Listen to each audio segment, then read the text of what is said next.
नमस्कार। संविधान और राज्य व्यवस्था से संबंधित सीरीज में आगे बढ़ते हुए आज हम जानेंगे संघात्मक और एकात्मक, संविधान के स्वरूप संघात्मक और एकात्मक। आज हम इस पर चर्चा करेंगे। कल जहां हमने संस्थाएं जानी थी, संवैधानिक, गैर संवैधानिक और असंवैधानिक संस्थाएं, आज हम संविधान और राज्य व्यवस्था की अपनी सीरीज में आगे बढ़ते हुए संविधान के स्वरूप को जानेंगे, राज्य व्यवस्था के प्रकार को जानेंगे, संघात्मक और एकात्मक।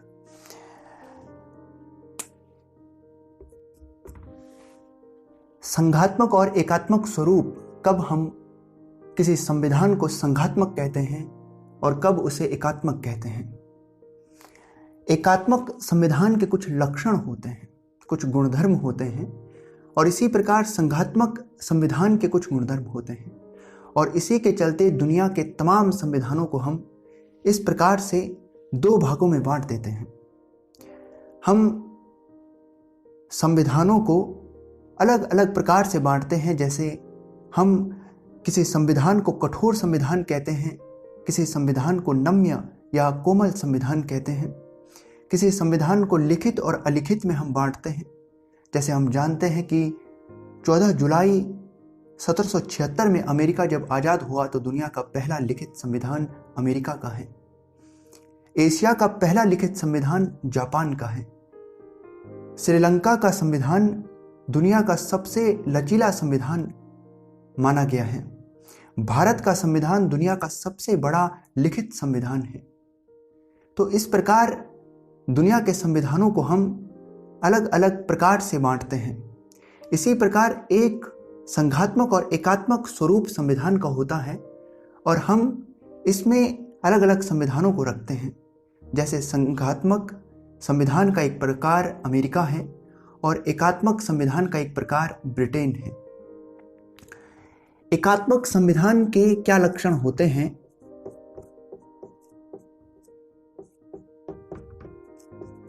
अथवा किस संविधान को हम एकात्मक कहते हैं? तो इसमें 3 बातें आप सबसे पहले जान लें। पहला, शक्ति एक ही सरकार के हाथों में होती है। शक्ति एक ही सरकार के हाथों में होती है। दूसरी बात, इससे तात्पर्य है कि संपूर्ण शक्ति एक ही सरकार के पास होती है। यह संविधान जिस सरकार को जन्म देता है वह सरकार एक होती है और उसी एक सरकार के पास संपूर्ण शक्ति होती है। शक्ति का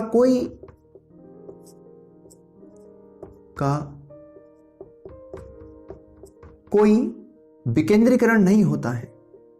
सरकार एक है तो शक्ति का कोई विकेंद्रीकरण नहीं होता है, अर्थात शक्ति का पृथक्करण नहीं होता है, शक्ति को बांटा नहीं जाता है। एक ही सरकार के पास संपूर्ण शक्ति है। और जब ये दशा होती है कि एक ही सरकार के पास संपूर्ण शक्ति है, शक्ति का कोई बंटवारा नहीं है, तो इस स्थिति में लिखित संविधान की भी आवश्यकता नहीं होती है।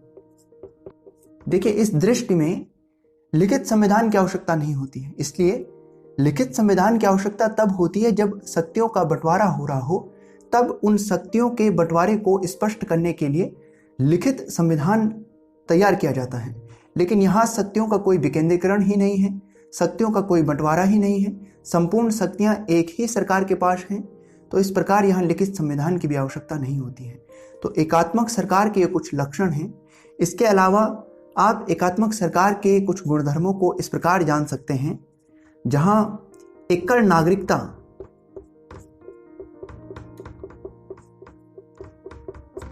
यह एकात्मक संविधान एकल नागरिकता दर्शाता है। यानी जिस संविधान में एकल नागरिकता होती है हम उसे एकात्मक संविधान कहते हैं। इसके अलावा इस संविधान में आप कुछ विशेषताओं को जान सकते हैं। जैसे एकात्मक संविधान के अंतर्गत जो एकात्मक सरकार बन रही है यह कम खर्चीली होती है, क्योंकि एक ही सरकार है, सरकार का कोई बंटवारा नहीं है, कई सारी सरकारें नहीं हैं, इसलिए खर्चीली कम है। दूसरा, यह सरकार आपातकालीन स्थिति में इस प्रकार की सरकार अधिक उपयुक्त होती है। यानी ये जो एकात्मक संविधान है, ये जिस प्रकार की सरकार को जन्म दे रहा है वो एकात्मक सरकार आपातकालीन स्थिति में उपयुक्त होती है, क्योंकि निर्णय की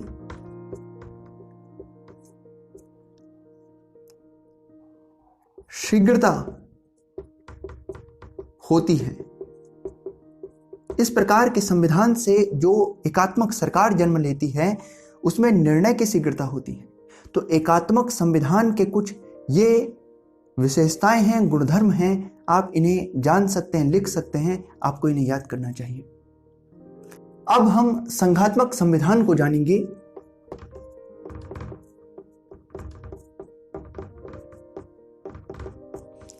संघात्मक संविधान हम किस संविधान को कहेंगे? ये कुछ गुणधर्म हम लिखने जा रहे हैं। जिस संविधान में इस प्रकार के गुणधर्म देखने को मिलेंगे वो संघात्मक संविधान कहा जाता है। संघात्मक संविधान का सीधे तौर से तात्पर्य होता है शक्तियों के बंटवारे से। जहां शक्तियों को बांटा जा रहा है, जिस संविधान में शक्तियों को बांटने की बात की गई है उसे संघात्मक संविधान कहते हैं। यहां सबसे पहला द्वैध शासन, द्वैध सरकार या डुअल गवर्नमेंट, यहां डुअल गवर्नमेंट या द्वैध सरकार की बात होती है। सरकार केंद्र और प्रांत की सरकार, यहां पर सरकार इस प्रकार से कुछ बंटी होती है, केंद्र और प्रांत की सरकार होती है। यहां पर शक्तियों का पृथक्करण होता है या विकेंद्रीकरण होता है। यहां पर शक्तियों का स्पष्ट पृथक्करण होता है। संघात्मक संविधान में शक्तियों का पृथक्करण होता है। ये केंद्र और प्रांत की जो सरकार होती है उसमें शक्तियों का पृथक्करण होता है। इस प्रकार की सरकार को संघात्मक सरकार कहते हैं, जो कि इस संघात्मक संविधान के द्वारा तैयार की जाती हैं, इस संघात्मक संविधान के द्वारा दी गई है। चौथा, इस प्रकार के संघात्मक संविधान में जब शक्तियों का पृथक्करण किया गया है तो इन शक्तियों को, जिन्हें केंद्र और प्रांत की सरकारों में बांटा गया है, स्पष्ट करने के लिए एक लिखित संविधान की भी आवश्यकता होती है।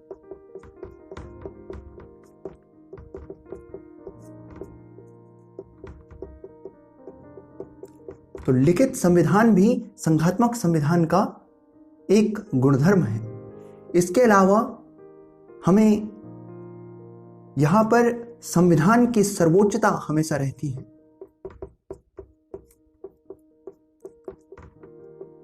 संविधान सर्वोच्च होता है। इस प्रकार के जो सरकार होती है और संघात्मक संविधानों में संविधान की सर्वोच्चता होती है। इसके अलावा दोहरी नागरिकता यहां देखने को मिलती है। दोहरी नागरिकता यहां देखने को मिलती है। इस प्रकार के संविधान में न्यायपालिका स्वतंत्र और स्वतंत्र या पृथक न्यायपालिका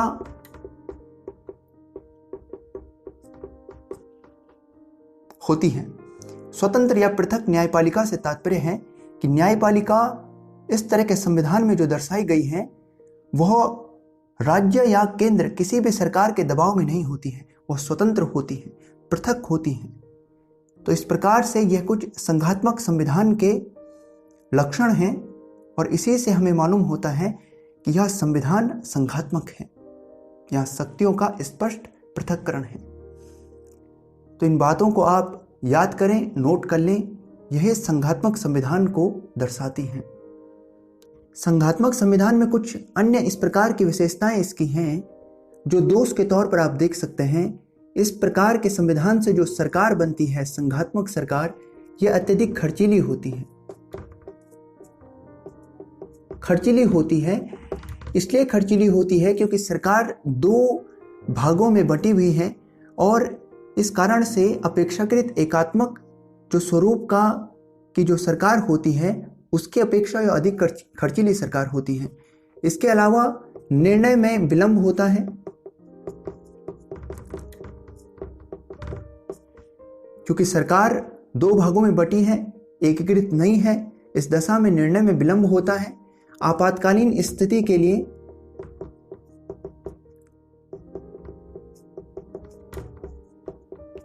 में अधिक उपयुक्त नहीं। एकात्मक स्वरूप की जो सरकार होती है उसकी अपेक्षा आपातकालीन स्थिति में यह सरकार उतनी उपयुक्त नहीं है।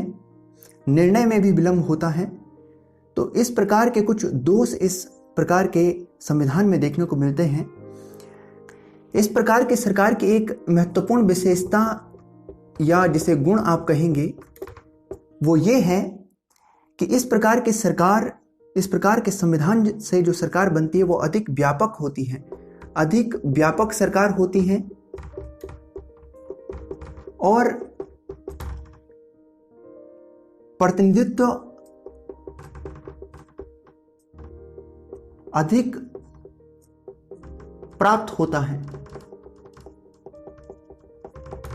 इस प्रकार का जो संविधान है ये बहुत अधिक जनसंख्या वाले बड़े जो देश हैं जहां पर सांस्कृतिक विविधता अधिक है वहां पर प्रतिनिधित्व के लिए इस प्रकार के संविधान में जो सरकार दर्शाई गई है वह उपयुक्त है, क्योंकि तमाम क्षेत्र से और तमाम जो सांस्कृतिक विविधता है उन सभी को अपने प्रतिनिधि प्राप्त होते हैं। एक व्यापक सरकार इस प्रकार के संविधान में जो है प्राप्त होती है। इसलिए यह जनसंख्या जिन देशों में अधिक है और सांस्कृतिक विविधता है उनके लिए यह संविधान उपयुक्त है, जैसे भारत।